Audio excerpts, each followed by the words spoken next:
You ready to do this, Matt? Yes, sir. Punch it, Chewy.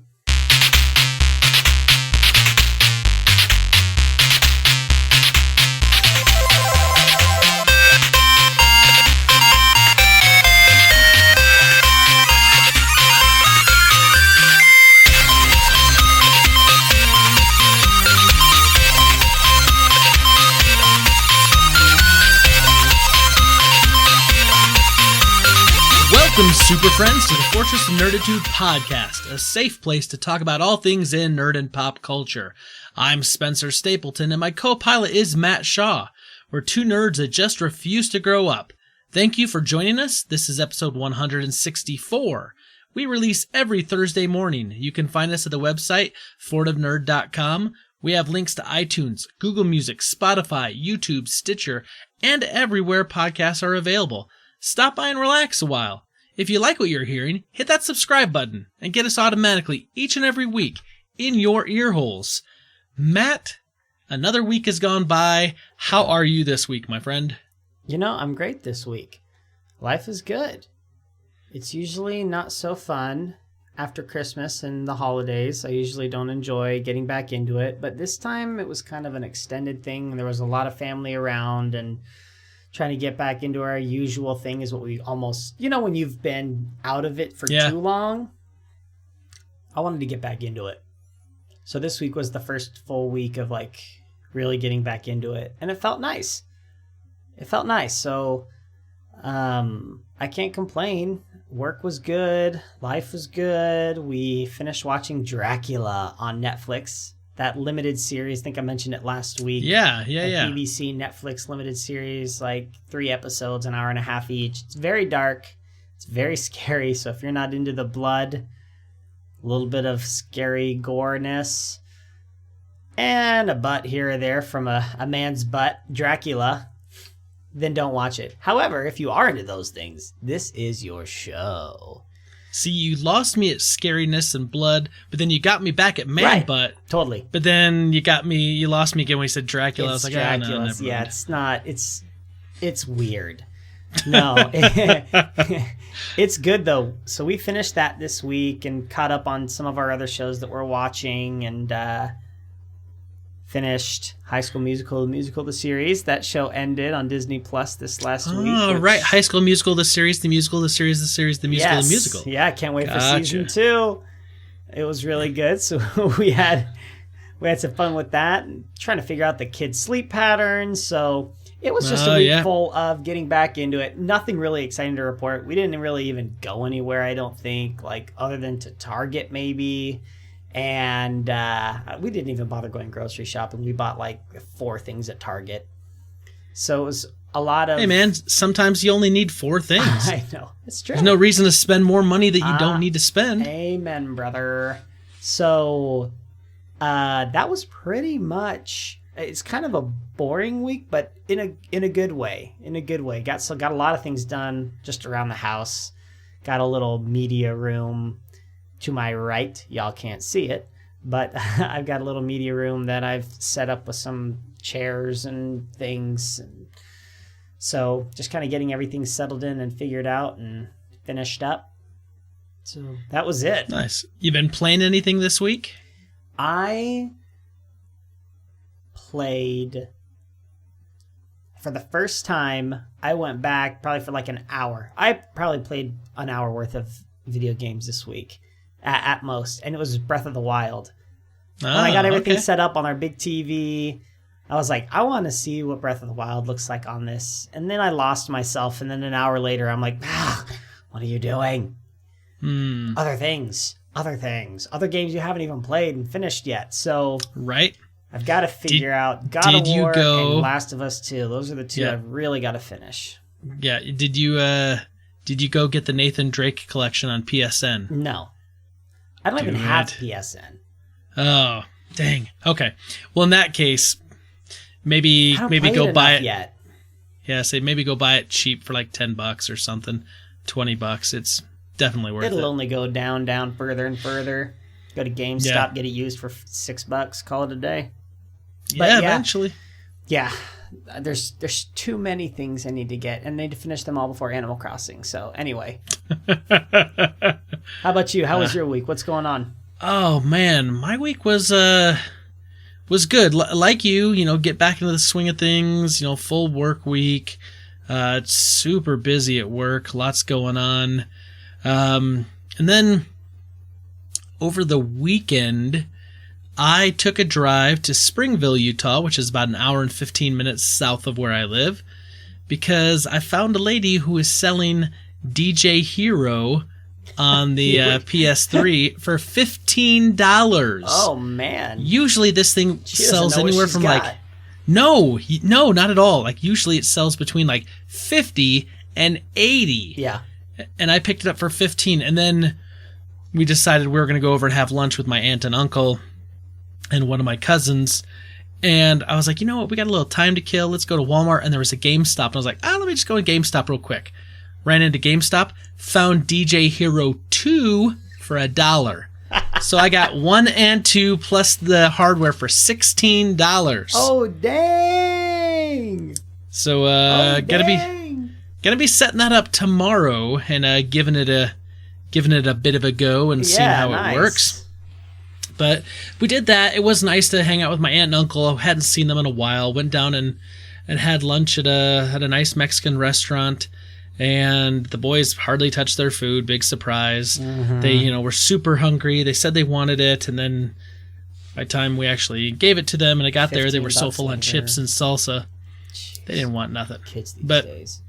Yeah, that's just how it is, right? Yeah, it is.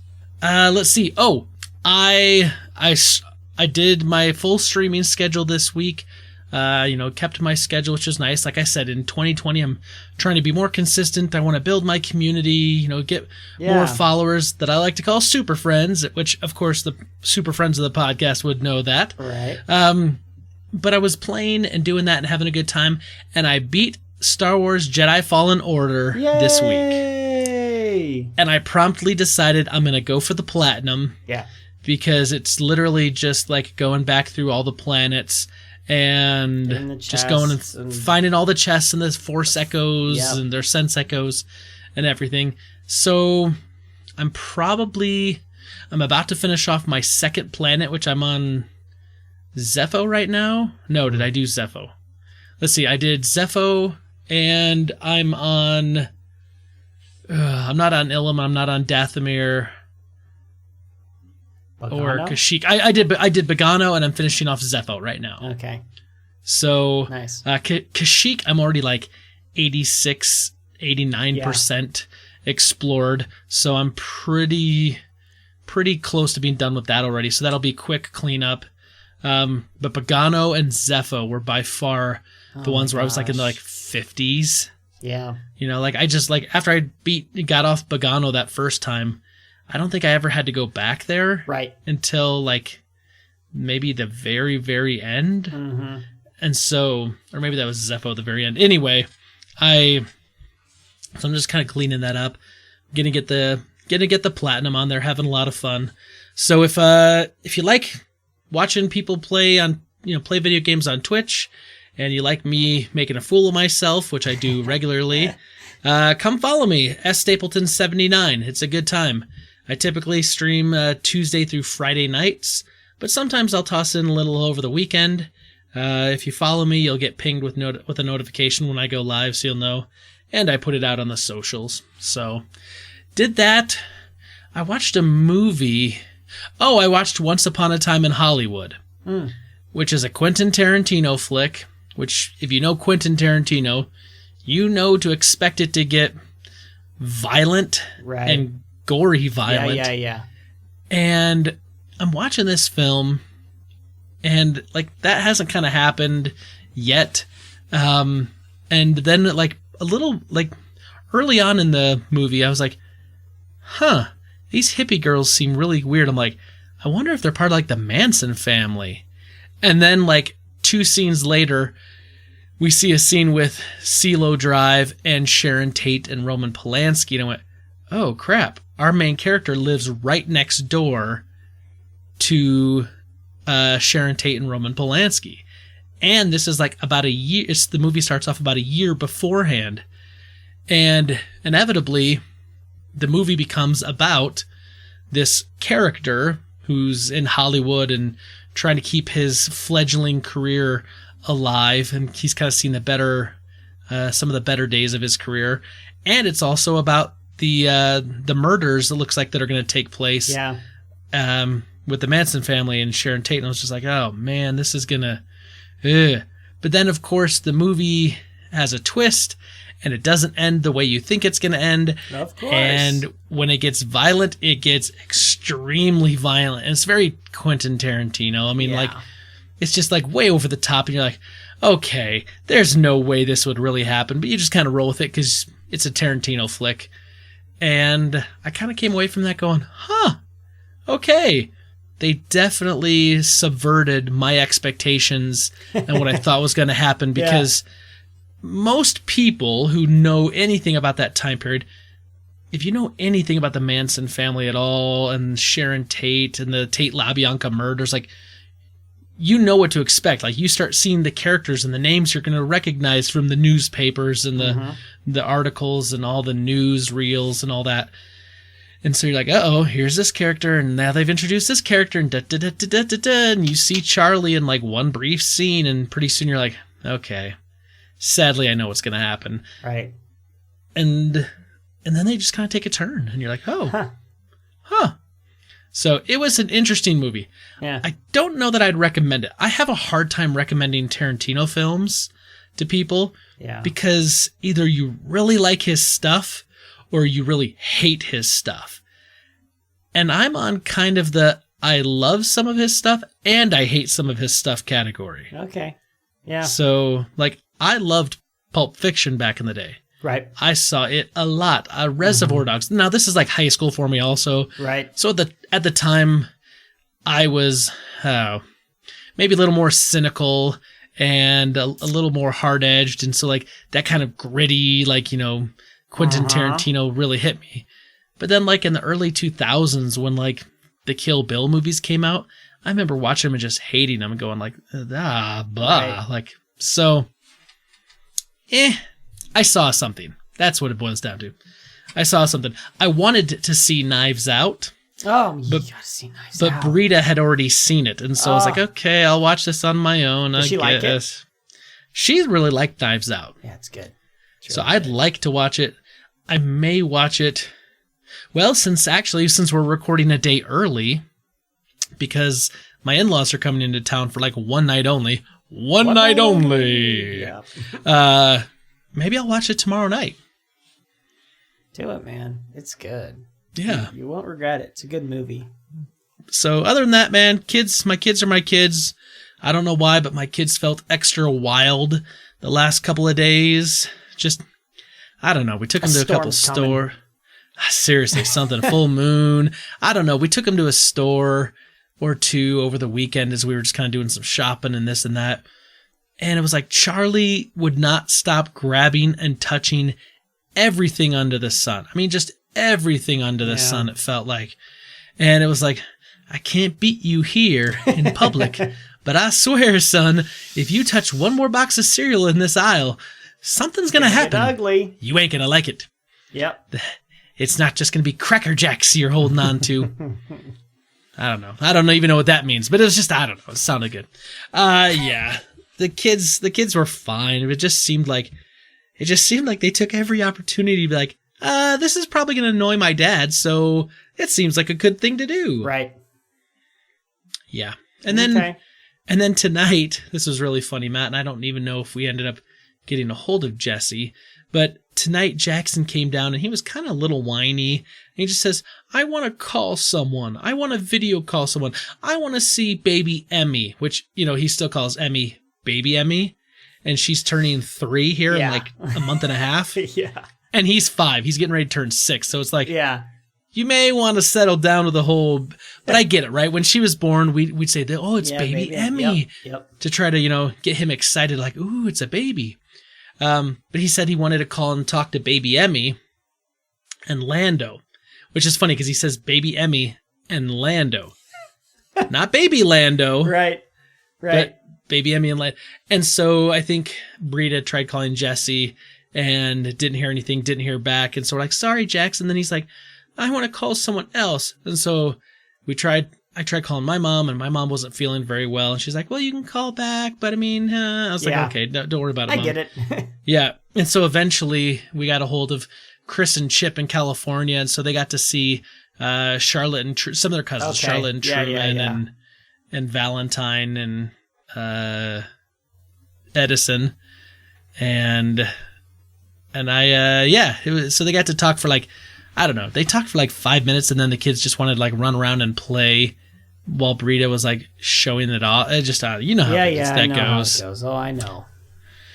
Yeah. So, okay. So we did get to see some family tonight as well. Nice. But now I'm here with you, and that was my week, and that was your week. So let's get on to some killing. Boom. How do you want to kill them Bothans this week? Bombs. I knew immediately. Bombs. Bombs, you say? Bombs. All right, Matt. We have bombed into oblivion the Bothans. Yay! I should have thought of a better alliteration there. Bomb the Bothans. Boastfully, bombastically. I got nothing. I always have to let you know, many Bothans died to bring us this information. Rest in peace, you Bothans.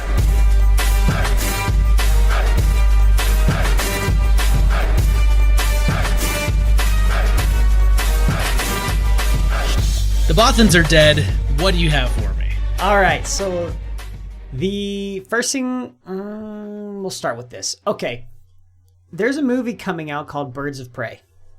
Yep.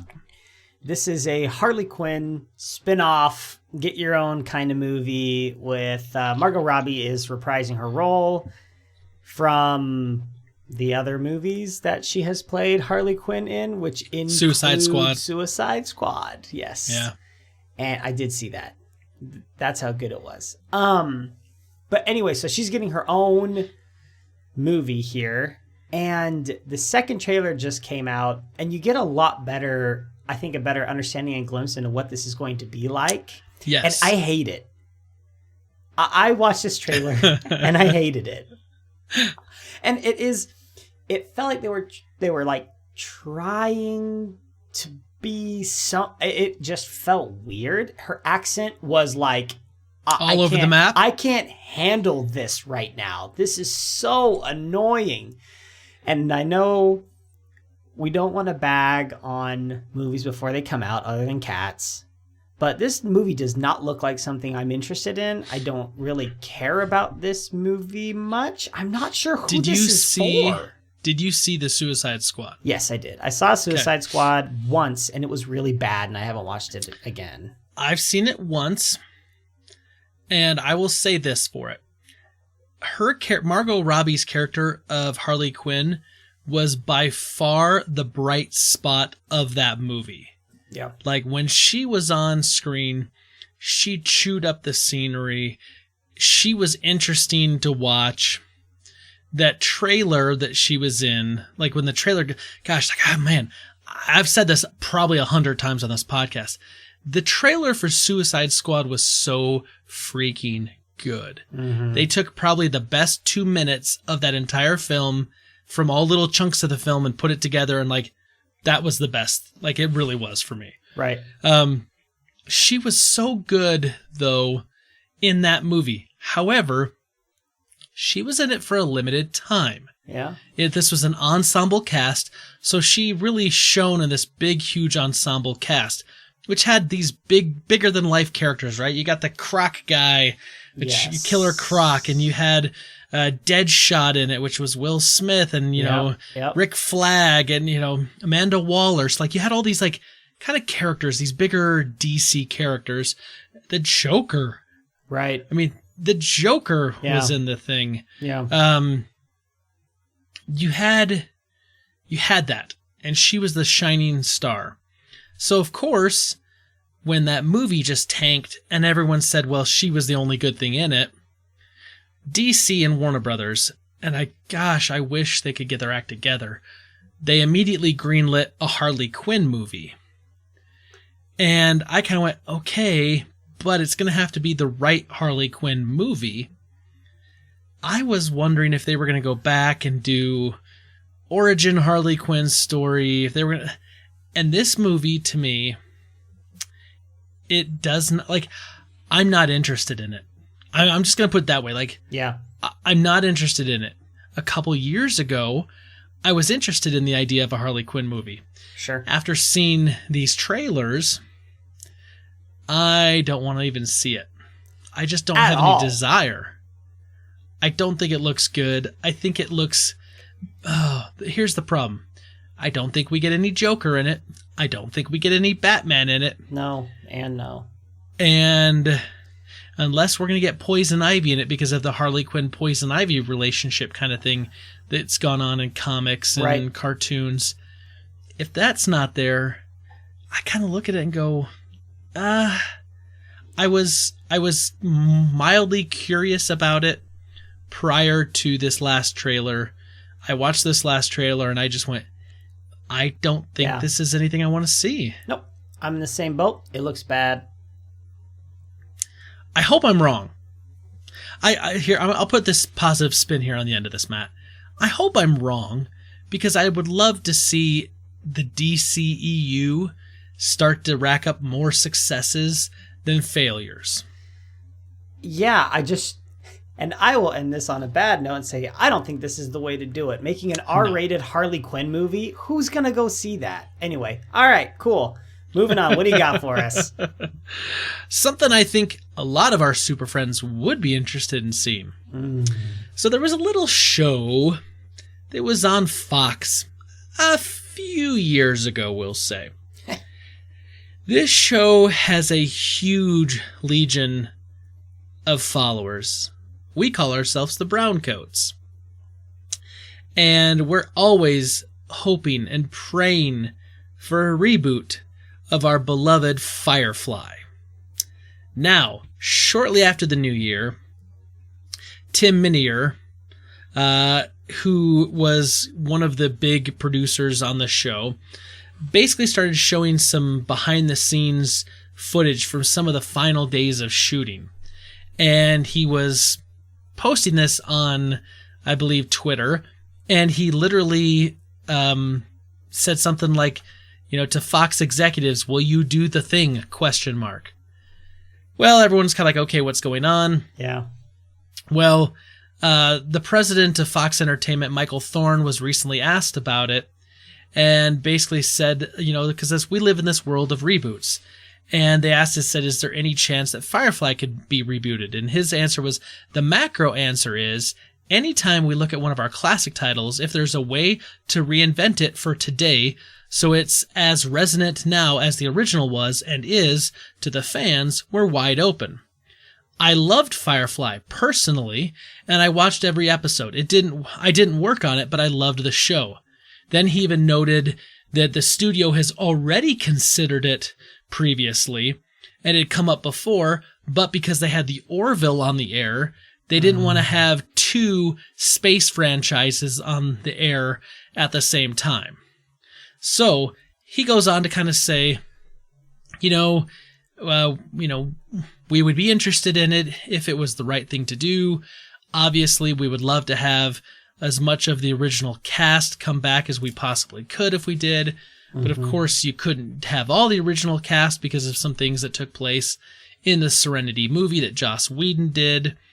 So here, in this little back and forth, first of all, it's breathing life into the Firefly fans' frenzy. Just because it's something new. It's a little bit of detail. Someone's talking about it, and it gets picked up in the media. But two, the fact that they've talked about doing it before, and that one of the things that was holding back is the Orville. So, what could happen? What could change? I heard this, and at first I kind of went, my gut reaction is, yeah, Fox jerked this around on their schedule and canceled it way too early. It became a cult classic, cult beloved of the fans. so much that we ended up getting a movie made, and the movie made big money for how much money it took to actually make that film. And the DVD sales of Serenity, or of Firefly, and then the movie Serenity, like, are crazy off the charts, considering that, it didn't even finish a full first season. Right. And so part of me is like, yeah, okay, they're just jerking us around. But here's the other thing. Fox has done pretty good at bringing back some stuff that it canceled too early in the past. I mean, go back to like the idea of like Family Guy. Like Family Guy only had a few seasons and got canceled. DVD sales were huge, were through the roof. They ended up bringing back Arrested Development, kind of the same thing. I mean, it was brought back by Netflix, but that property was brought back. So it's a world, Matt, we live in where things are easily rebooted, reinvented, because they don't have to go up and find something original. They can just use something they had before and try to milk it. Yep. Do you think there's a chance that we're actually going to get another Firefly TV series? Nope. Don't think so at all. Sorry to be the wet blanket. It hasn't happened yet, and they've considered it. I just don't see it happening. I just don't see it happening. It should have happened 5 years ago. It's just surprising to me that it never happened, and that their excuse was, sorry, there's another space show on our network, and we don't want another space show. I don't like Fox. I don't like the way they run their television programming department much anymore. I don't trust them. They've taken things from me that I didn't want them to take from me, and they've aired things that I go, what? I don't know.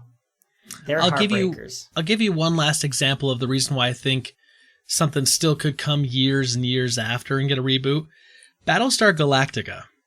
That show was fairly popular in the late 70s, early 80s, and then it went off the air.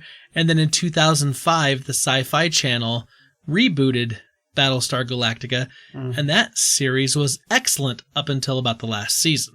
Right. And it was an excellent sci-fi series. So, like, I think there can be a second life for rebooted properties. I hope we get more Firefly. Here's the problem. I think every browncoat would love to say we want more Firefly, but we want the crew of the Serenity that we loved. Right. We want Nathan Fillion. Like, Gotta have him. We want Captain Malcolm Reynolds the way he was. We want all of our favorites, right? And enough time's gone by that may not be possible. So, right. Yep. Anyway, a little bit of Firefly news. We don't get it all that often, but when it comes up, I definitely report on it. Yep. We'll stick with TV for my next one. Okay. We'll switch over to ABC. No surprise here. ABC wants more Marvel TV shows. Yeah, big surprise. And they said, we love our partners at Marvel, and we're sad to see Agents of S.H.I.E.L.D. go. It's been a big part of our history. We're looking forward to working with Kevin Feige, and we're at the very beginning of conversations with him now about what a Marvel and ABC show might look like. And I'll give them that answer. 1, it's either crappy, or 2, it's not going to happen. There's no reason I think it for can. them to do it. Why? Why would they do that? Okay, hold on, hear me out. This isn't not crackpot idea, right? Okay. So the biggest problem with the Marvel TV stuff is it's kind of been separate, and they've tried to kind of cross it over with the movie stuff, but it hasn't really worked, right? Correct. I think that's a fair Totally assumption right. we can say. Okay. Yes. So we know we're getting stuff like, Falcon and the Winter Soldier, WandaVision, Loki coming to Disney Plus. Yep. What about the Netflix stuff that now we're going to be getting back, that Marvel's getting back, that they're not going to be doing? Why couldn't we do Daredevil and Jessica Jones and Luke Cage and The Punisher, things like that on ABC? Because that was clearly in the Marvel universe, but it was never it never had ties in with any of the movies or any of the television shows. Well, you gotta tone down the maturity level. Sure. So I think that's one thing that Daredevil and other shows had going for it was able to be a little more violent than one would expect. True. So they would definitely have to do that. I mean, it's possible. I'm not saying it's not possible, but it's not going to be first-rate stuff. It's not going to be must-watch TV, I don't think. I don't see or understand why Disney would, or Marvel, Disney owns everything anyway. It's the same ABC thing, whatever. There's just no reason to me, business-wise, there's not a lot. I mean, who are you trying to capture? Like 58-year-old and older? Like, who still watches network TV live? And then if you're not watching it live, you're watching a streaming platform, and you already have all the streaming platforms, so why wouldn't you have to? It's a numbers game, and I don't think the numbers add up, but maybe I'm wrong. They have the actual numbers. I just have my group of people that I know that I associate with, and we all live in our own bubble, right? I live in the bubble where I don't know anybody who's ever watched a live network TV show in the last 5 years, other than sports. Survivor, okay. CBS. I know one person who watched the premiere of Survivor. Okay, there's a couple of shows that you watch. Those are reality shows typically. Like The Bachelor, I know people watch that live and they get all excited about it. Yeah, don't you watch that? Survivor, usually next day. Hulu. Right. Streaming. Nonetheless, I'm streaming it because I got YouTube TV anyways. So streaming is the future. I don't know. Doesn't make sense to me. But maybe. ABC wants it. No surprise. I just think this is a thing where ABC's more reaching out saying like, hey, we want to have some of that Marvel action over on our channel because it helps keep viewers locked into ABC. And television, even though streaming has become huge, it's still a very viable platform. And now even more so because companies are saying like, well, hey, we're going to broadcast it here on ABC, but then if you want to watch it, we're not going to put it on Netflix eventually to stream it, or Hulu. Right. We'll stream it on our ABC platform, or maybe Disney Plus. Right.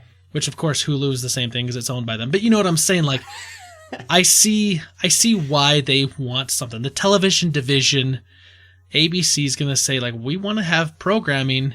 We want some of that Marvel programming because it's hot and popular, and that helps keep eyeballs for advertisers and all that. Like, I get that. I don't know what that would be, though. I don't know what that would be.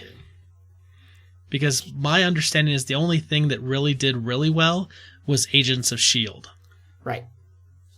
Which I got through like half a season and then I never went back to. I was bored after like one episode. I was bored after about 5. After the first, so I hear it got better. I really did hear it got better. Yeah. But I just, there's too many things. I ain't got time for that. No. All right. I'm going to stick with something that ABC is doing. Okay. But this is something I'm really excited for.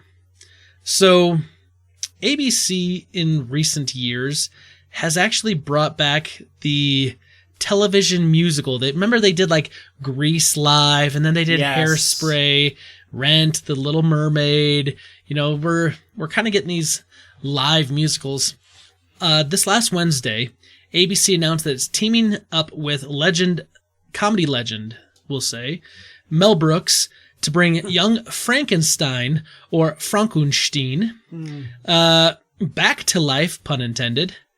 Basically, they're going to take the Broadway musical that was adapted from the film in 2007, and they're going to bring it to ABC as a live television event musical.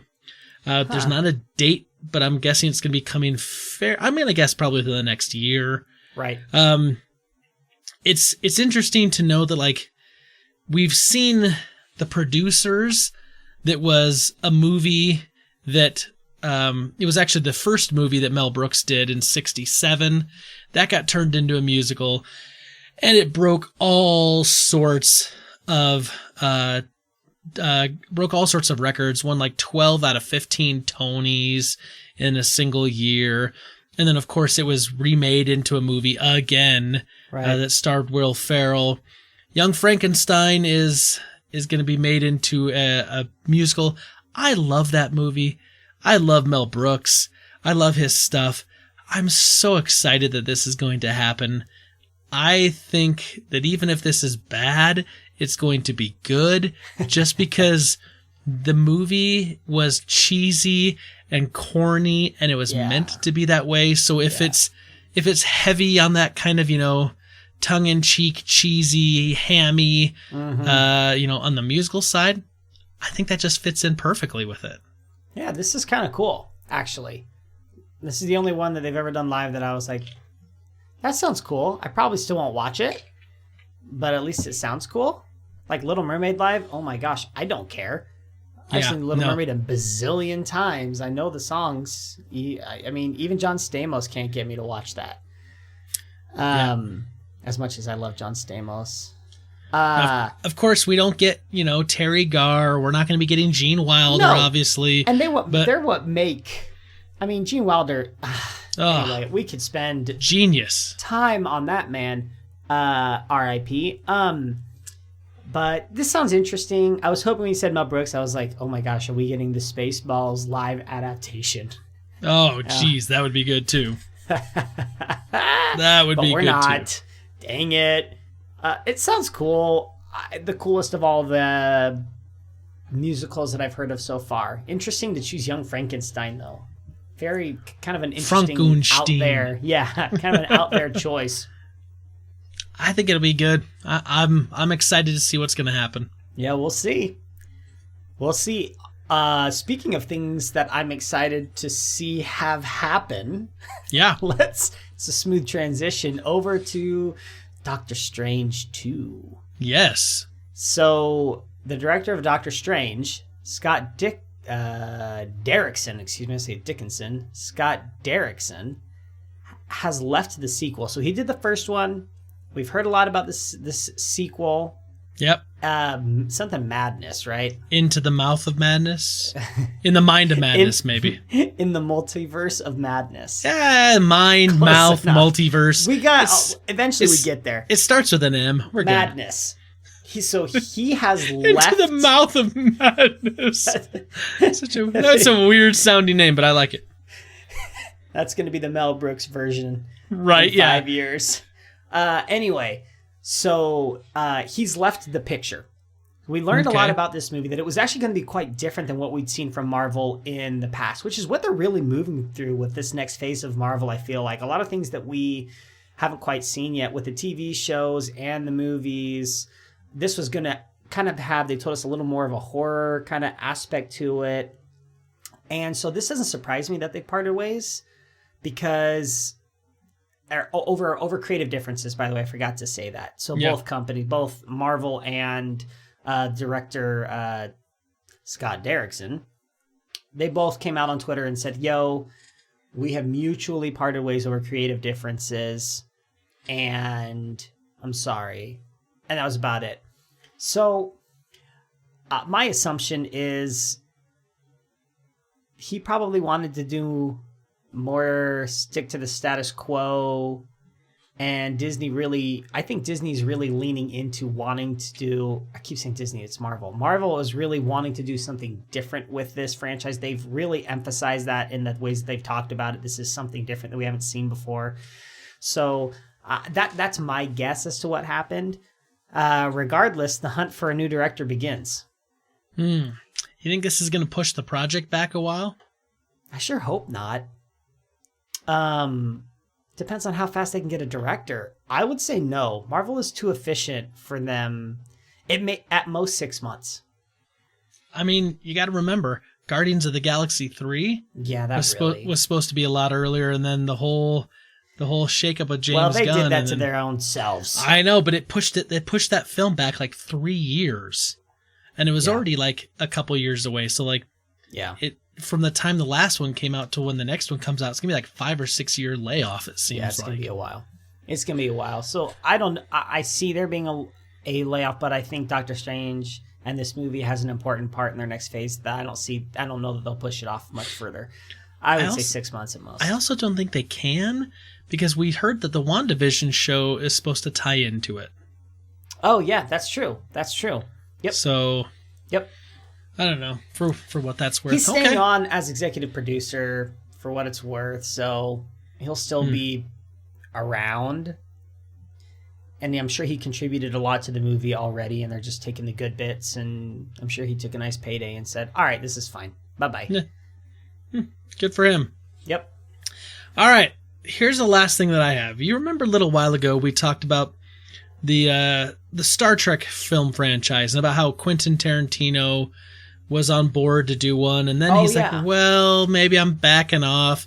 Yes. But that was supposed to be like a solo standalone Star Trek, because we technically had a Star Trek 4 in the works. Yes. And so writer-director Noah Hawley said this week that basically he says that it's this kind of this weird thing. Like he said, like he's wanting to. It was supposed to be directed by S.J. Clarkson, and then S.J. Clarkson's out, so he's in. Chris Hemsworth, we know, is returning, but like this project has kind of stalled out a few times. And he says that he's looking to take the film in a new direction and won't necessarily be bringing back all of the current Trek cast. And then he went on to kind of say something like, well, it's in the early days, and for me it's a new direction, but it's still early in terms of who exactly be in it or what characters would be. I don't think of it as Star Trek 4 to be reductive. This is a new beginning. And so, some people have, some of the media outlets have reached out to Paramount, and Paramount hasn't said anything more about this. And so this director's kind of on his own and being asked questions about this. But to me, just kind of reading between the lines, what I'm guessing is that they want to continue. I would guess that Paramount wants to continue going forward with Star Trek and making a fourth one and continuing on. But we know that there's been, Zachary Quinto wasn't on board. Chris Pine wasn't on board. Then they kind of were maybe back on board, and all this back and forth. And so it could be that Noah Hawley's kind of hedging bets here and trying to look at it as it's really, really, really early. I need to say something because I've got something else that's going and people are asking me about it. Yeah. But I'm not wanting to commit to anything because I don't know who I have as far as a cast yet. So I don't know how to write this. And I don't know if I'm going to be rewriting something new and completely starting over again, or if I can continue on. I don't think we're going to see Star Trek till at least 2022. Right. I think we're still at least 2 years, if not more, away. I was really hesitant about the reboots when they came out. The first one obviously being J.J. Abrams, right? Mm-hmm. And the reboots came out, and I really enjoyed them. They were fun movies. I felt they did some things that kind of helped revitalize Star Trek and made it fresh and exciting.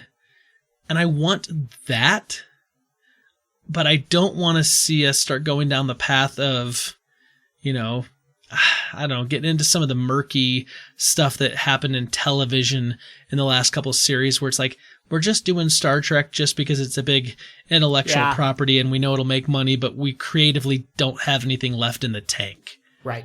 I don't want to see that. Now, obviously, Star Trek Discovery's kicking butt and taking names. That's amazing over on the CBS All Access. And the Picard show is getting ready to start here in just a couple of weeks. Yeah. And so that should be big. But as far as the movie franchise stuff goes, I'm a little worried. I mean, no Tarantino film. And this one seems really iffy, I'll say right now. Iffy. Yeah. Iffy. Well, I wouldn't count on it at all. Yeah. Honestly, it's early. Yeah, it's early. You're saying we have no idea what we're doing and no one's behind it and no one has signed on and I don't have a story, but it's early. More like it hasn't started. Yep. That's my opinion on that. At least 2022. At least. It's got to be longer than that. They got nothing right now. If you don't got Chris Pine, you have to start over. I think so. I don't know how you do it. How do you continue that without Chris Pine? You can't. So, and also the actor that played Chekhov died. Oh yeah. So Anton. What's his name? Anton something. I don't remember. He got ran over by his own Jeep. So sad. Yeah, super sad. Yeah. So, I don't know. We'll see. Yeah, that's the last thing I had, though, Matt. Did you have anything else? I am out. All right, let's move on then. So Matt, last week we had a great conversation. We talked about things we were looking forward to in 2020. And we asked our super friends, what are you looking forward to in 2020? It could be video games, it could be a movie, it could be TV, streaming, books, music, life, whatever it is. Let us know. And we got some answers. We're going to start over on the email like we always do. And that's fortofnerd@gmail.com. We have Peter Christensen. He says, Dear nerds, Spencer, please consider this an open invitation to co-host a movie club for Alita Battle Angel and or Interstellar. Add on there Willow to the list as well, Peter, because I know. Yeah, man. Willow. Hey, shout out to Mr. Kasdan tweeting out a picture or something saying Willow Disney Plus series has started. I know. Production, I know. Yo. That's pretty. How did we pretty skip exciting. that in Rebel Intelligence? Anyway. I forgot about it, yeah. Moving on. He says, I saw Little Women, and it was an excellent movie. Obviously a little outside my normal swords and robots genre, and I had never read or seen the story before. It was beautifully shot, cleverly arranged, the story's a classic, and the actors were all great. Consider giving it a shot. Hey, Peter, I just considered it. The answer's still no. But I did consider it. He says, I must have miscounted. Okay, this is awesome. I must have miscounted when I wrote my list of ensemble comedies. Here's my list, starting with my favorite. Oh, boy.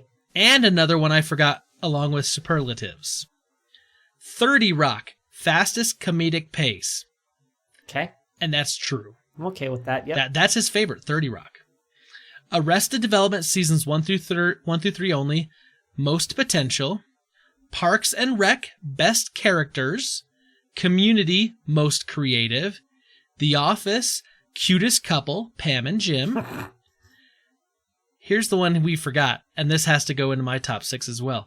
How I Met Your Mother, best catchphrases. I love How I Met Your Mother. And then Brooklyn Nine-Nine, The Contender. Says, I will also be going to Hawaii soon with my whole family in a few weeks.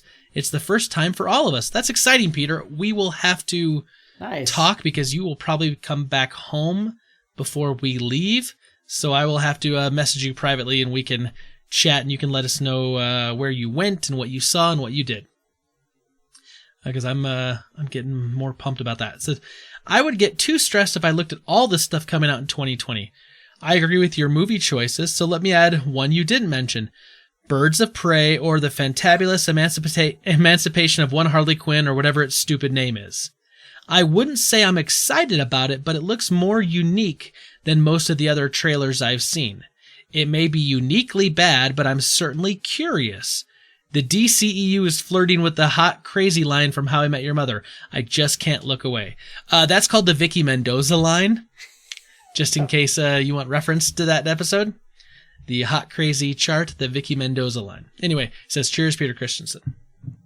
Oh, boy.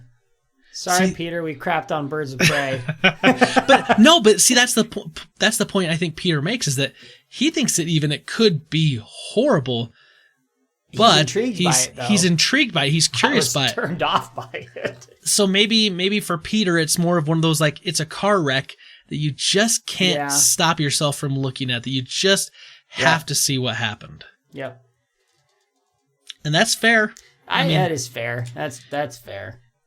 Let's go over to Facebook, facebook.com/FortofNerd. We've got Caleb Albers. He says, keeping it quick, Falcon and the Winter Soldier, Black Widow, Wonder Woman 1984, WandaVision, and The Birth of My Daughter.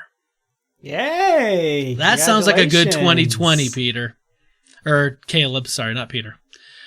Peter, by the way, don't let your wife listen to this and tell her that I just congratulated you on having another daughter, unless there's something you're not telling us, buddy. No, Caleb, congratulations once again. I know we've talked about this, but that does sound like a good 2020, right? Totally. A lot of good stuff in there, and ending with probably the best thing. All right, going over to Twitter, @FortofNerd. Paul Calico, @PCalico84 says, the Final Fantasy VII Remake and Ghostbusters. Love both of those. And I know Paul's a big Ghostbusters guy as well. Solid, cool. Hollywood Bones, @Nova Beyond says, games. the new Avengers game, Last of Us 2, Cyberpunk 2077.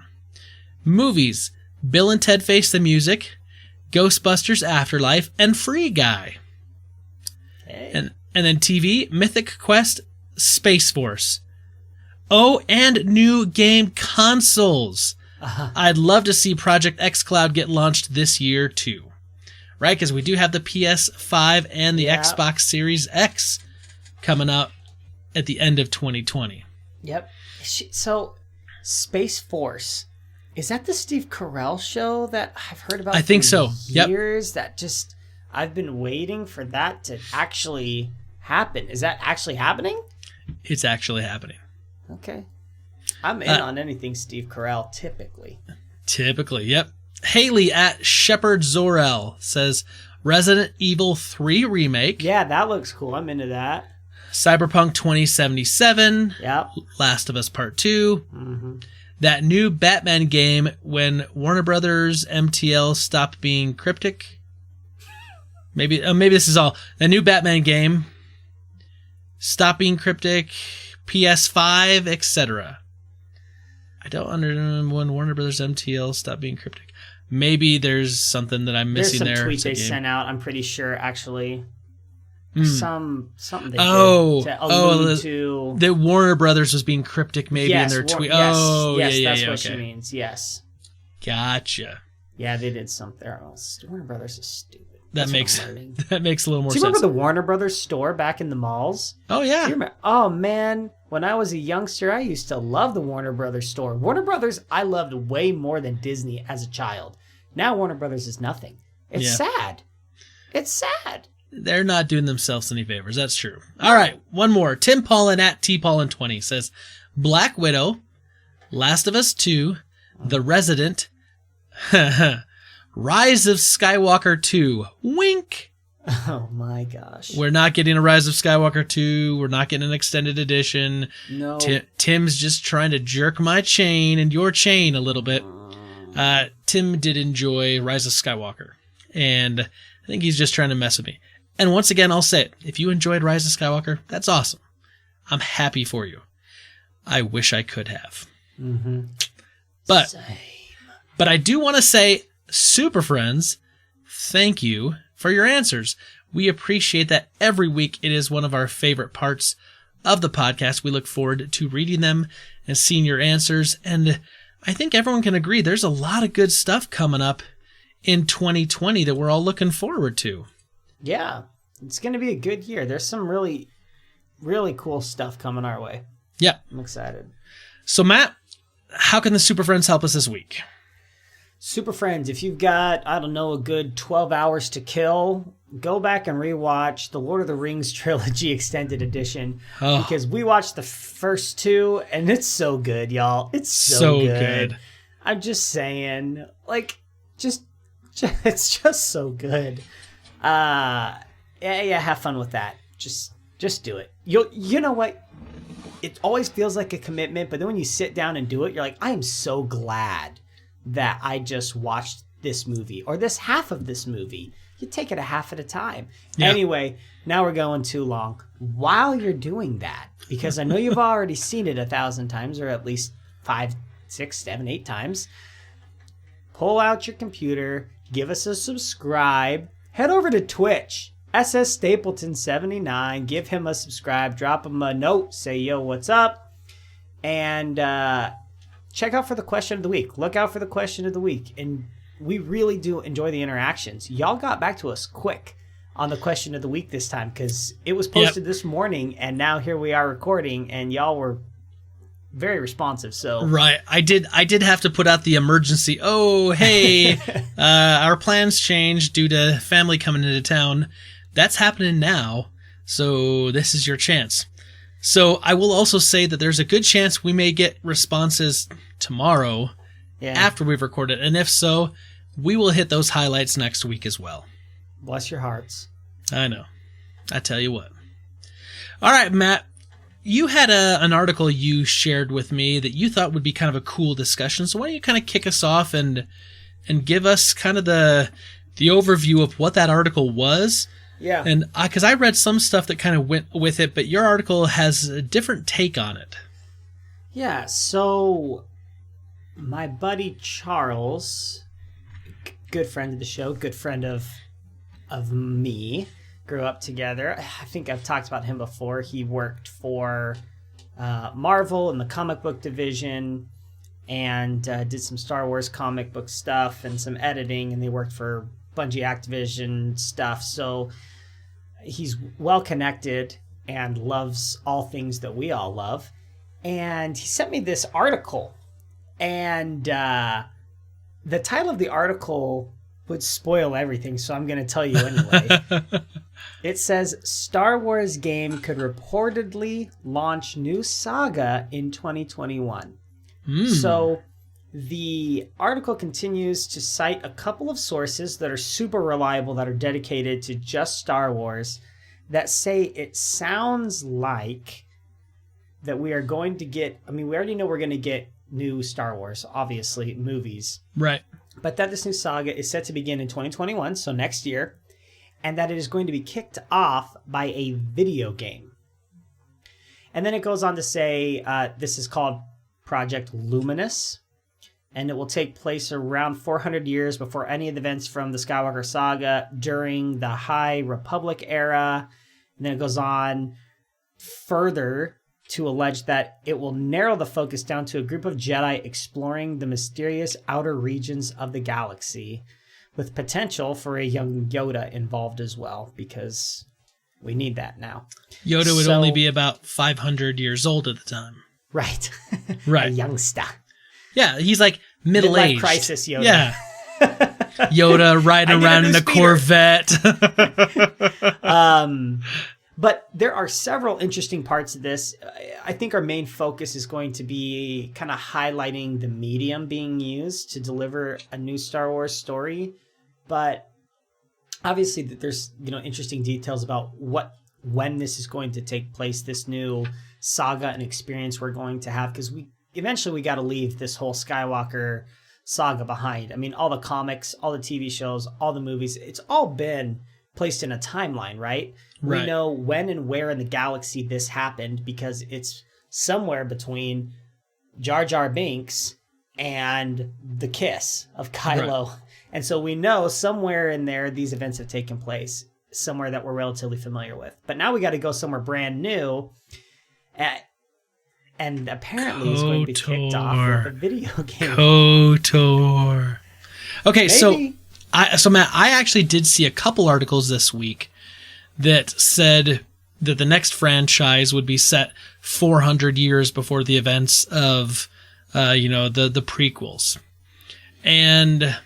or 400 before the Battle of Yavin, I guess.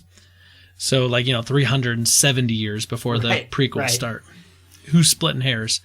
And that they said that it was going to be the height of the High Republic.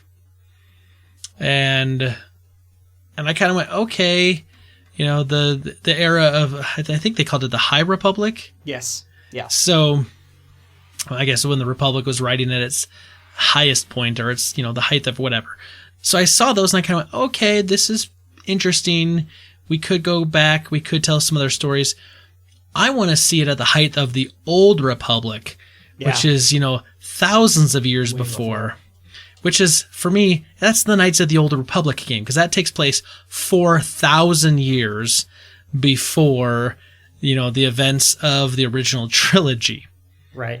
So, could Knights of the Old Republic storyline be adapted to fit in this? Because the Knights of the Old Republic game is not canon. Mm-hmm. So, could it be adapted and made into this?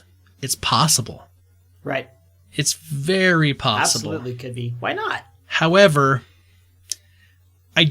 if they kept, 80% of the story, the problem is it's a lot of Sith taking over the galaxy and battling the Jedi. And in the prequels, the Sith had pretty much been wiped out of the face of the galaxy for 1,000 years or more. So much that the Jedi even were starting to forget that the Sith really existed. Mm-hmm. So it may not be that. They can walk that back, though. They'll find a way can. to walk that back. You're right. I mean, they totally there's could. There's throwaway stuff that they're not going to care about. They're like, well, in one movie we said this. I don't care. Right. I mean, look at Rise of... Never mind. Yeah, yep. Anyway, what's so interesting to me that got me so excited was the fact that they may be starting this off with a video game. Yeah. Like an introduction to a new era, new characters, that's canon in a video game. Like, that's how they're going to choose to introduce this whole new era of Star Wars.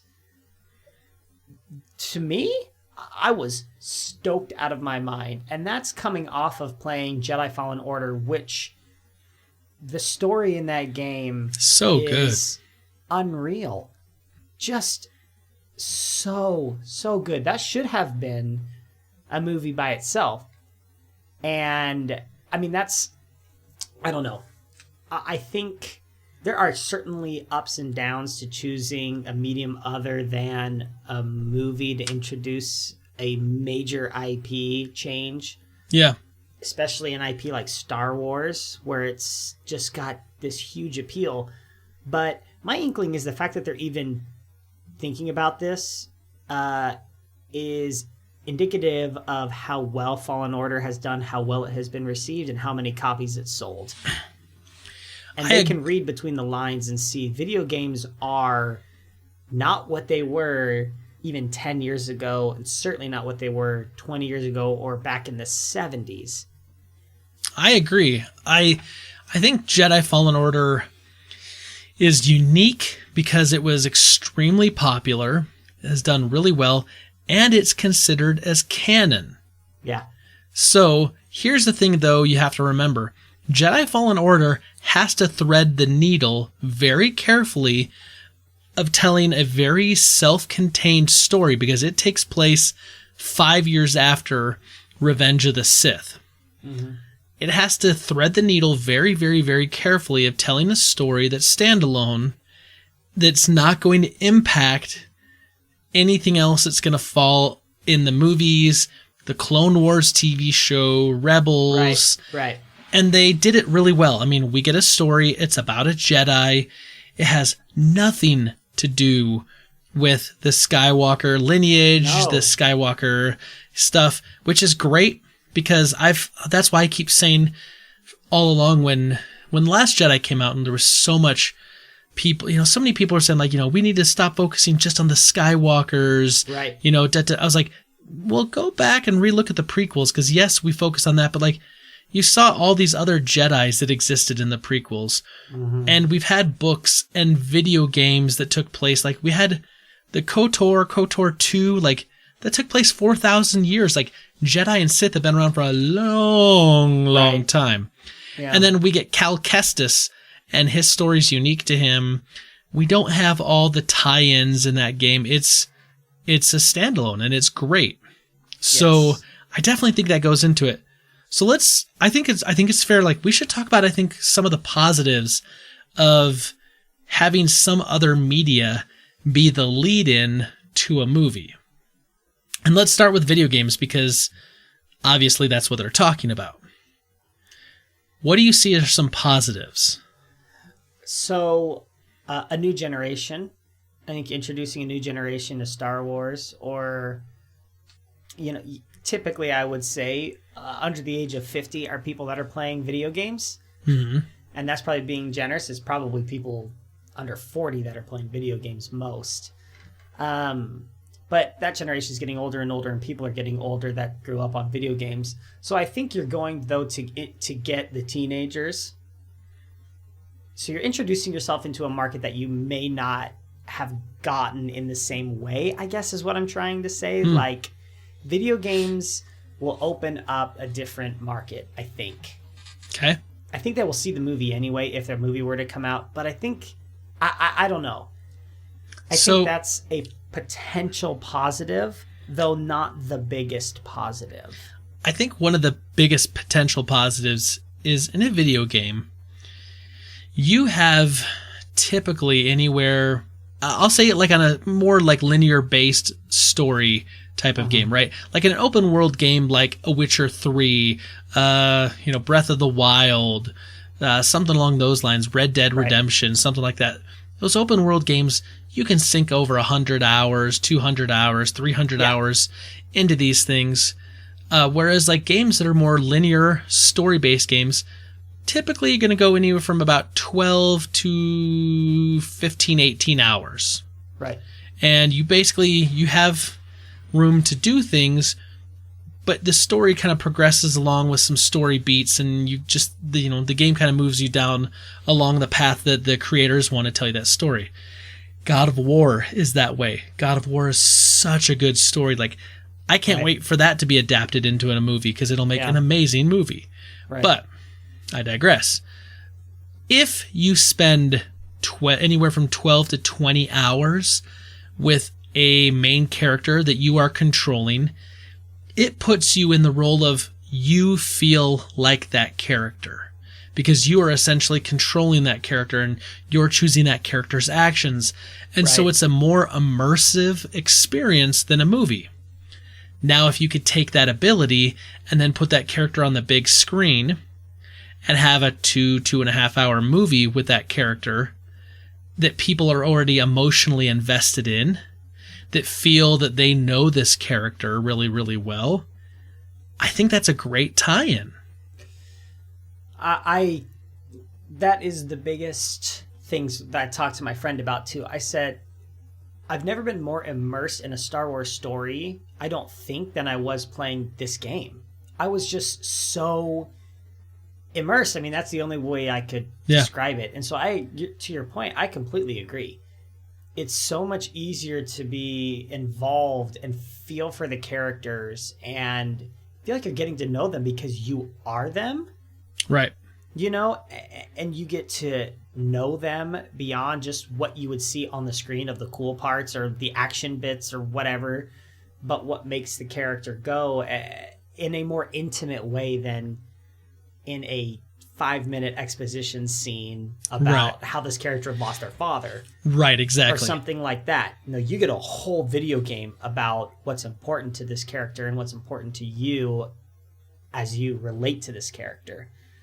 And so I think that that's the biggest positive, and I think that's why they're considering it, is because you can tell such a cool story in such an immersive way through video games.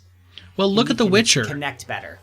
Over on Netflix, The Witcher series comes out, and it does extremely well right at the end of the year. It's because a lot of people have played that series, and people kind of maybe needed to scratch that itch that Game of Thrones kind of left that void for them. And so people who had read the books or played the video games wanted that, other people who wanted this. So if you have now like this void of like, hey, we're not doing any more Star Wars movies, and now here's a video game you can play and play this main character. Oh, by the way, this main character is also going to be in the next trilogy of movies we're kicking off. Right. It could potentially lead a lot of people who would not normally consider themselves to be gamers to want to go out and to experience the video game because they don't want to miss out on the story. Right. So it could be good.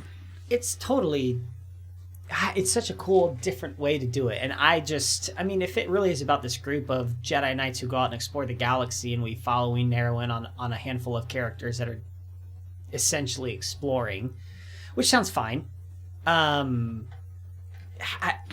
video game could almost be like a prologue, right? Yeah.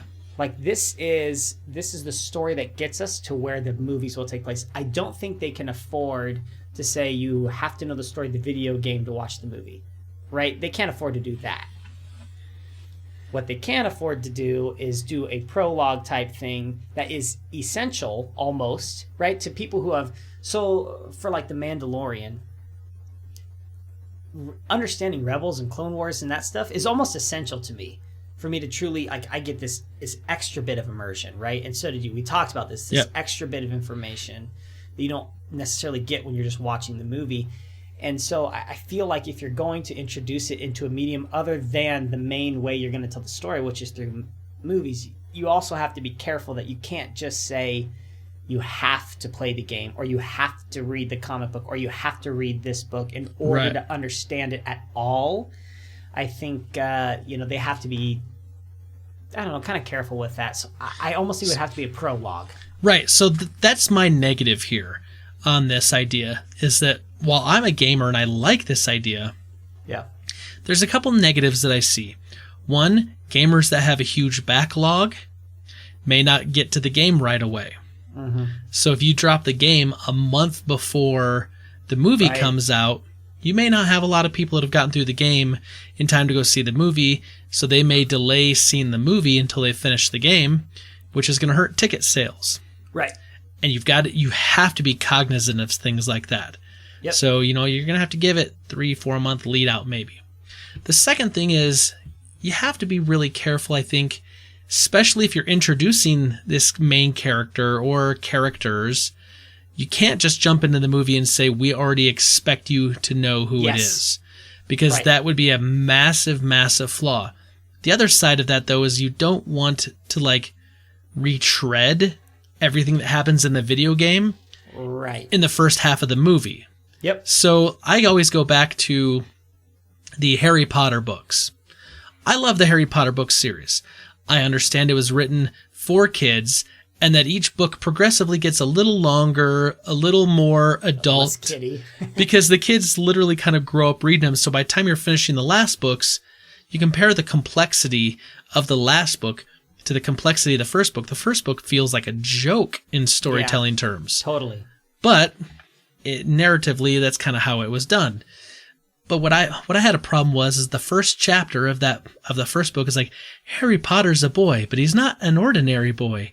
He's a special boy. He lives under the stairs. And they lay out kind of who Harry Potter is. Then in the second book, literally, it was like copy and paste.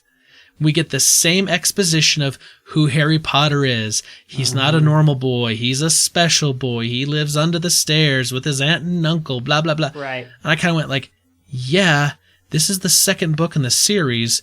Yeah. Why are we spending too much time going over this? Give me the Rocky 2. Yeah. Just give me the highlights of how the last book ended in the first little part of the first chapter of the second book, and then move your story completely on. Don't spend eternity going between the two and trying to make sure that you know all the major points of the first book in order to move on. My worry on a video game to movie adaptation, or not adaptation, but then transitioning into a movie, is that they may say, well, look, The Force Awakens, sold, 350 million its opening weekend, We're anticipating that this new thing is going to do that. However, we know there's a lot of grandmas and, small kids and families who have never played the video games, who won't go out and buy a console system or get it on PC. Mm-hmm. So how are they gonna have that? How do they work the balance so that they don't retread? They don't spend 45 minutes of the film going over what happened in a 12 to 15 hour video game, because it's going to do two things. One, it takes up precious time in the film. Yep. Two, it's going to cheapen the experience of the video game player that spent 15 hours with the character just to have all that kind of wrapped up in 15 minutes or 45 minutes or whatever. Right. I'm a little worried about that. Yeah. How do you do that? It's the hardest part. That's the hardest part. And so, I feel like there are a few options and a few different ways that they could take it. I mean, you could, I don't know. This is such a new era of media and how we consume it that you could almost put out like a 10-minute trailer and tell the story of the video game if you wanted to, or a short, or introduction of the character on Disney Plus. I don't know, right? Yeah. I mean, there's so many ways that they could explore telling these stories, and maybe the video game has less to do with the story than we think. Maybe the video game is more an introduction to just that era in general. Yeah. And that it doesn't actually directly correlate with the films, if that makes sense. You get to know the planets a little bit, or you kind of know what the High Republic, what does that really mean? Right. and you kind of get that, but not enough to where like an explanation in a movie would piss you off. Yeah. So, or maybe kind of like the Rogue One effect, right? Like maybe it's going to tell us a whole bunch of information and this whole story about how we get to this certain point. But then from that point on, like that's where the movies start. But like if you hadn't played the video game, you just start the movie off and there's action and this thing happens and you go on and the movie is a standalone, like that works. Yep. Because like literally Rogue One feeds right into A New Hope.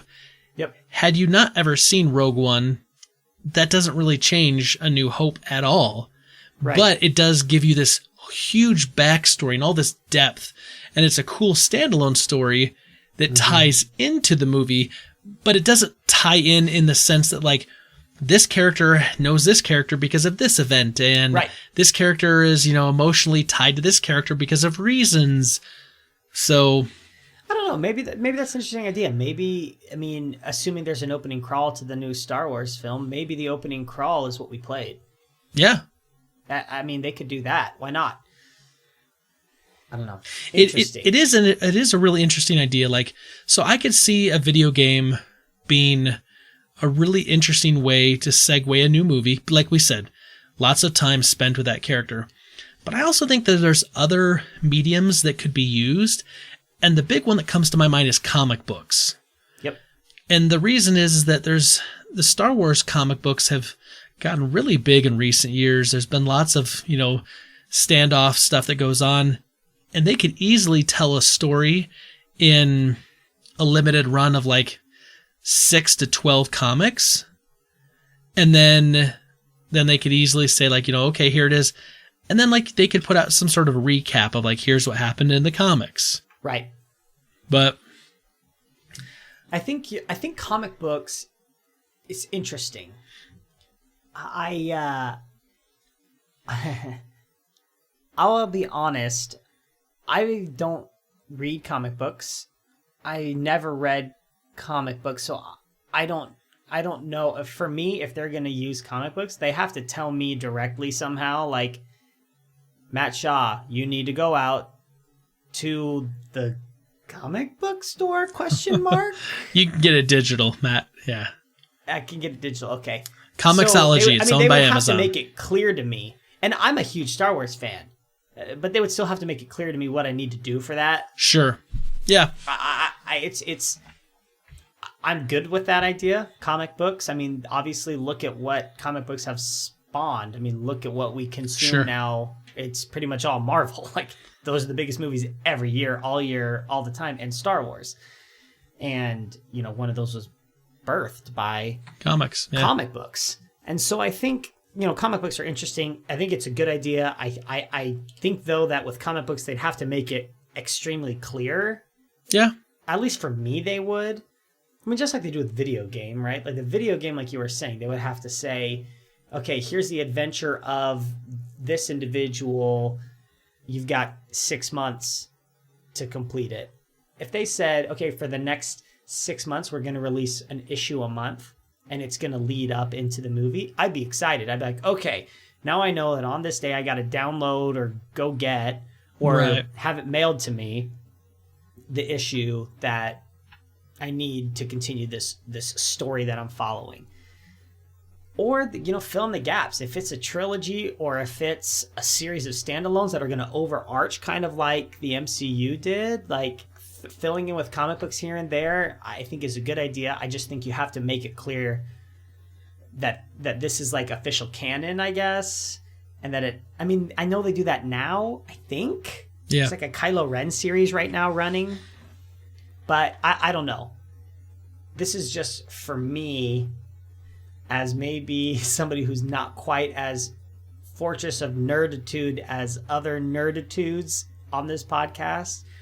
They need to help me because I don't know anything about comic books. Yeah, no, I get that. That makes sense. Well, once again, I think it's the same problem that I laid out with the video games. There's lots of people who don't play video games, who may not go get a console, who don't go that route. I think it's probably less though, right? Like significantly less. Well, that's the thing too. I don't know. That's the thing too, is like if they did it in comics, I mean, they could do that really easily, where they could like even make the comics free. Yeah. So they could say like, you know, it says it's free. Here's where it is. Go download this. They could announce it. On it. Disney Plus. Maybe you can somehow watch it on Disney Plus. That's the other thing too. I don't know. Why not do like an animated, like a few like animated shorts? Yeah. I mean, so that's the thing, right? Like, there's different ways that we could do something like this. We are in this new age where media is changing. The old ways of doing things aren't always the way we're doing things now. So you could tie in and lead in a movie series with a video game. Yep. Which I think actually is a really good idea if done properly. But you could do it with comics. You could do it with a television show or animated shorts, some sort of, you know, animated film, even a live action, like another live action film, but it's only maybe like a 20-minute thing, you know, or a 30-minute thing. Not exactly like Quibi, where those are like 10-minute things, but like I'm talking, you know, something a little bit bigger than that. You could do it with books. I mean, we've seen lots of books are obvious, Star Wars, right? you know, Star Wars books They've done that have been canon, and others that, you know, were made non-canon later. Right. So I think there's different ways to go, but the fact that it's being rumored and hinted and leaked that it's going to be a video game, that's what's got me most excited. I agree. I just, you know, I love it. I love that Marvel's doing it with the TV shows. Yeah. I think it's just a cool way to like bounce around, and I'm excited to see how they do that, how that plays out, how it's all going to work. Because I know I'm going to watch them every week the day they come out, right, or the day after, or whatever, that weekend, because it's on Fridays. I'm going to find time to watch all of those shows as they come out, and it's going to be cool to see how they intertwine and how they work. And then, okay, if Marvel, who's owned by Disney, has taken it a step and saying TV shows and movies, we're blurring that line. Right. Star Wars is going to say, okay, video games, movies, and TV shows, we're blurring all three lines. Yeah. Because this is, I mean, it's media. Yep. And we all want to, I love hearing that. I love that they're even thinking about it. I hadn't really ever thought about it, honestly, that you could continue. I don't know. I hadn't really thought about it, especially with Star Wars. Well, it's because we're so used to seeing something like a video game be adapted to a film, or a book be adapted to a film, that we're used to seeing that, and we're not so used to seeing like a continuing story coming from another genre, another medium, going into something else. Right. And not successfully. Right. I mean, like, look at the comics, right? Like this, when the Spider-Mans came out in the early 2000s of Sam Raimi, those weren't continuing on a story that was told by the comics and we're just following it up. It was, we're going to take some of the stories from the comics and we're going to adapt them and make a movie version of it. So that any 80-year-old grandma could come in with her, 12-year-old grandson or granddaughter and sit down in a theater, get some popcorn, relax, and watch a fun movie. Yeah. And not have to know the existing comic stories that came before it. Right. We're so used to that model that this now idea of kind of blurring the lines between media and maybe telling stories that are going to span media and could go on for, a decade or more, because there's no reason why they couldn't start with a video game, tell an amazing story, and then transition that story into a set of films, and then transition it back into a video game or transition it into a comic book. Yeah. They're going to have to kind of help us and handhold, I think, for a little while if this is a new way that we're going to attempt to consume the media. But I think it's exciting. I think it's really cool. It's a very interesting idea. Yes. I'm concerned about the execution. But on the idea as a whole, I love it. I think it's a great idea. I think I would have been more concerned about the execution 6 months ago than I am now, because of how well I feel like Fallen Order told a story. So if I had not played that game, I think I might have been a little more concerned just for Star Wars in general. Because I've played Star Wars games and they're sort of story and they're just fun lightsaber kill-ems, or they're fun little shooter bounty hunt. I mean, or they're literally Super Nintendo adaptations of the original trilogy, right? Which are super fun and they're great all in their own right. Lots of Star Wars games are fun. However, this one, it was so serious, right? It made you feel emotions. Yep. And now having played that game and experienced it and thought the whole time, gosh, I wish Cal Kestis was on the big screen. I wish I could watch a movie with Cal or a TV show. And then this comes up. I'm like, this is great. So I'm with you. Like, story-wise, like I mean, I love that game. And I actually put up a poll on Twitter to ask my Twitter followers what they actually thought. Like, was the Knights of the Old Republic game a better story, or was Fallen Order a better story? Like, which is the better game? Like, what is, because I'd say for a long time, Knights of the Old Republic was probably considered to be the best Star Wars game because it told this amazing narrative story. And right now, admittedly, I was going to run this poll for another 14 hours or something like that because we were supposed to record tomorrow. But right now, with 23 votes in currently, Fallen Order has 57% of the votes, and KOTOR only has 43% of the votes. Now, admittedly, that's still really close. A vote or two it is close. Could easily swing that back. So, story-wise, it's amazing.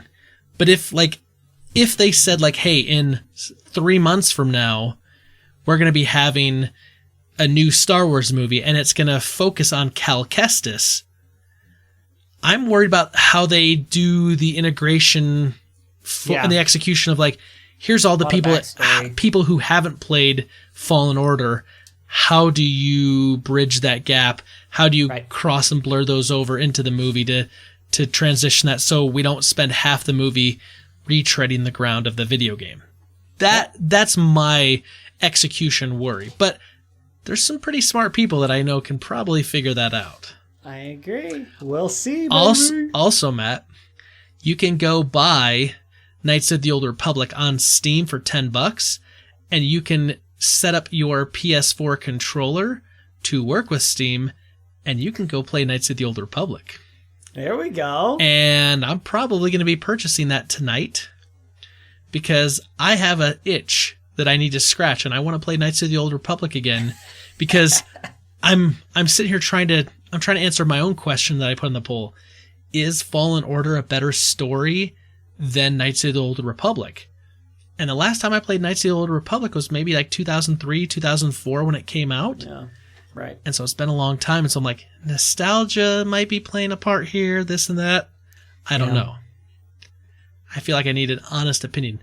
I get it, graphics and gameplay, it's not going to be exactly the same. No, but not fair. But yeah, that's not a fair comparison. But the story, though, that's what I want to look at. Right. Here's something I was thinking about, though, as I was reading some of these articles, and then you sent me this article, and we were kind of talking about this. You mentioned that this is supposed to be about 400 years before the Battle of Yavin, and that we potentially could see about a 500-ish year old Yoda in this. Do you think that Lucasfilm and Disney are trying to play this safe by getting far enough away from the Skywalker saga, from the trilogies, the established canon we've seen, but yet not going so far so that they can bring back in a character like Yoda so that there's an established link to a beloved character? Do you think they're playing it safe? Yes, I do. And I wish they wouldn't. And I say that because I'm such a Last Jedi fanboy, and I know that. But they tried to do something new and different as far as cutting it off. Yeah. With this, at the end of The Last Jedi, you were like, wait, you already killed the big bad, and all this already happened, and it challenged the next filmmaker to make something new and different, and we got nothing new and a lot different in all the wrong ways for me. Right. because it didn't work for me. And Rise of Skywalker is getting great reception on Rotten Tomatoes by all the fans. Everybody loves it, and blah blah blah blah. So my thought is, yeah, they are. They're trying to play it safe. They're trying to please everyone every time with every movie, and it just can't be done. And they just need to know that. Just relax. Just because I didn't like Rise of Skywalker doesn't mean that I don't like Star Wars anymore, and I'm not going to see a new Star Wars movie. Like, everybody needs to just calm the freak down. Well, everybody who hated The Last Jedi that much, it just pissed me off. I'm never going to see any crap by Star Wars again. They've ruined the franchise. They've changed everything. Dumb. I'm like, dude, it was one movie out of like 10 or 11 that we had. Right. Relax. Well, so like The Mandalorian, though, like, that's still set in the Star Wars universe. Yeah. But what main characters, what tie-in characters have we seen in The Mandalorian? None. I think Baby Yoda would be considered a tie-in character for a lot of people because they think it's Baby Yoda. Right, except that makes no sense because it's not Baby Yoda. It's no sense. But it takes place in a time frame we're familiar with. We visited planets we're familiar with. We've seen species we're familiar with. So, but see, that's the thing though. Like, that's what they're trying to do again, I think. I want to say that The Mandalorian didn't play it safe. We got the Baby Yoda character. We got the client, right? It's a species that we've seen before. They hit up some planets we've seen, like Ugnaughts we've seen before, right? This, the client, the Baby Yoda species we've seen before. We've seen Mandalorians before. We've seen Tatooine before. Like, I mean, we've kind of seen the Empire. Right. So we've seen a lot of these things. However, if you go back in time, 400 years, or even 4,000 years, you're still going to have Sith. You're still going to have Jedi. You're still going to have lightsabers. You can still show, aliens and species that we've seen before. You could still see Rhodians and Twi'leks and all these things. But we don't have to have and here randomly Lando Calrissian pops up. And there's Yoda, just so we have that, that tie-in. Yes. So I kind of think that I'm kind of with you that if Yoda pops up in this new thing and he's a small character in the sense of the overall story, I'm okay with that. That's a little bit of fan service if it doesn't break the story. But if he's like a main component of the story, then it's like, okay, then I'm going to say we're probably playing it a little safe. If we're going back 400 years, why not go back 1,000 years? Yeah, so that's the thing. If they go back 400 years and they don't show Yoda, that doesn't make sense either. Right. And so you have to. If you're going to go back 400 years, Yoda should be in this movie. Or in one of these movies, if they're standalones or whatever. They don't know what they're doing at Lucasfilm. Who the freak knows what's going to happen? Tomorrow it could be a whole new situation. I don't know. Right. But if you go back 400 years and you're talking about Jedi Knights and you don't show Yoda, you're not making any sense. Because in theory, he was probably still on the Jedi Council at that point. In his prime, man. Right. Yeah. In his prime, he's probably been on the council for 200 years by then. I am glad that if this is true and we're going back, he can't have Qui-Gon. We're not going to see because remember Yoda trained Count Dooku. And Dooku trained Qui-Gon. It's we're not going to see that lineage, you know what I'm saying? Nope. So thankfully we're not going to get that. Because that would be too much of a tie-in. If Yoda's the only tie-in, I'm okay with it because that makes story-wise, that almost has to happen. Right. Yoda has to be a main character. And seeing Yoda young, I guess that's cool. I mean, not young, but looking probably the same, but I'm okay with it. Maybe less ear hair. Probably less ear hair. Yeah, we're not going to get Empire Strikes Back or Last Jedi Yoda. We'll probably get more Phantom Menace. Yeah. Yeah. But anyway, we digress. Yeah. So here's my question I want to ask for the Super Friends, because I think this is an interesting idea. This whole notion that we're now going to go back 400 years. But does Star Wars with the new film franchise, do they have to have a tie-in, you think, to some existing characters, like this Yoda potential?